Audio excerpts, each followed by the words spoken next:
It's time to look at the reason you joined Songtrust for your royalties.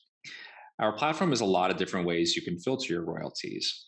I'm not going to go into all of them here, but you can play around and explore once you start earning. And of course, you can always reach out to support if you have any questions. On your dashboard, you'll always see the most recent 3 quarters of royalties, as well as the overall total royalties you've earned since joining.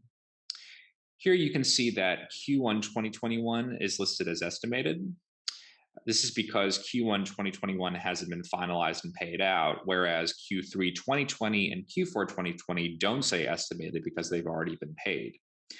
In some cases, you'll see 2 quarters with estimated royalties, as often will be paid for the current quarter while we're still processing the previous quarter, and we update your dashboard as soon as we process our partner statements. That way you can watch the royalties accrue as time goes on. One thing to be aware of, though, is that while royalties usually increase as a quarter goes on, occasionally there'll be a processing error with one of our partners. That may mean a number is displayed on your estimate that is higher than your final royalties. While rare, it can happen. So until your royalties are processed and paid, the numbers in the dashboard may change, though usually they'll change for the better. If you click the menu screen followed by royalties, you'll be redirected to the main royalties page. Here you'll see a pie graph and a bar graph showing your different types of income. On this page, you can filter by individual songwriter in your account if you've got more than one, as well as by time frame. Be mindful that the system can look as far back as when your earnings started with Songtrust. In this drop-down screen, you can sort by subcategories and royalty types. And to the left of that, if you click on reports, you'll see a line graph of your historical earnings activities since joining Songtrust.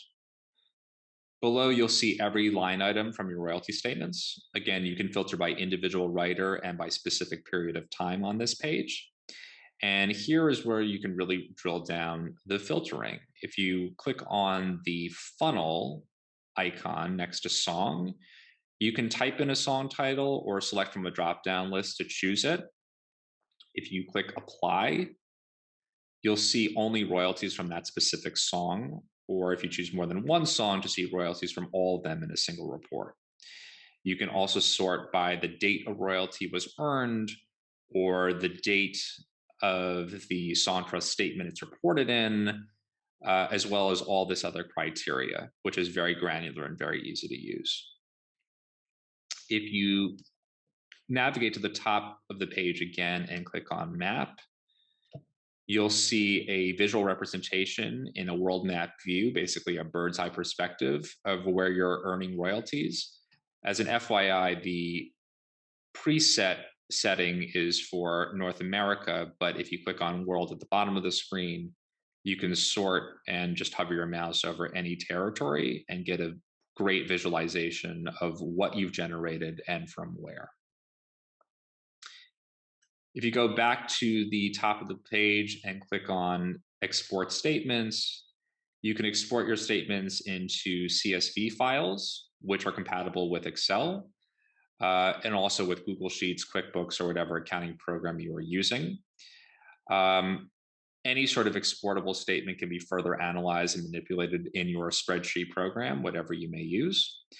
You can export statements for a specific writer or for all writers, as you see here, or by individual song or by last quarter, as you see here. Remember that it can take 9 to 12 months for your earnings to start due to the timeline of music publishing registration and global collection. But once you start receiving royalties, we make it very easy for you to see and understand them.